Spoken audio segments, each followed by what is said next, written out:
रसगुल्ले की जड़। एक बार एक ईरानी व्यापारी महाराज कृष्णदेव राय के दरबार में आया। वह महाराज के लिए ढेर सारी भेंट लेकर आया।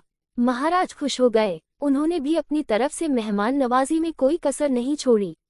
सेवकों से कहकर उन्होंने ईरानी व्यापारी के रहने की शानदार व्यवस्था करवाई। पूछा कि क्या वे उसे रसगुल्ले की जड़ के बारे में बता सकते हैं। सेवक सोच में पड़ गए। वे रसोई के पास गए और उससे ईरानी व्यापारी का प्रश्न बताते हुए उत्तर पूछा।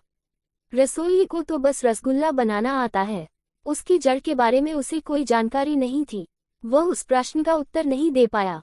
सेवकों ने कई लोगों से इस प्रश्न का उत्तर पूछा, लेकिन कोई इसका उत्तर नहीं दे पाया। धीरे धीरे महाराज के कानों में यह बात पहुंची कि ईरानी व्यापारी के द्वारा रसगुल्ले की जड़ के बारे में पूछा गया है और महल में कोई भी उसके इस प्रश्न का उत्तर नहीं दे पा रहा है। उन्होंने अपने सबसे चतुर दरबारी तेनालीराम को बुलवाया और उसके सामने ये प्रश्न रख दिया। प्रश्न सुनने के बाद तेनालीराम बोला, महाराज, कल दरबार में आप ईरानी व्यापारी को बुला लीजिए। मैं सबसे सामने इस प्रश्न के हाथ में एक कटोरा लिए हुए था, जो मलमल के कपड़े से ढका हुआ था। महाराज ने पूछा, तेनालीराम, क्या तुम रसगुल्ले की जड़ के बारे में पता कर आए? जी महाराज, मैं इस कटोरे में रसगुल्ले की जड़ लेकर आया हूँ। कहते हुए तेनालीराम ने कटोरे के ऊपर से मलमल का कपड़ा हटा दिया।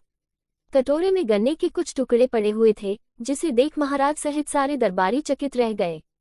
तेनालीराम ईरानी व्यापारी के पास जाकर उसे कटोरा देकर बोला, महाशय, ये है रसगुल्ले की जड़। महाराज की समझ से अब भी सब बाहर था।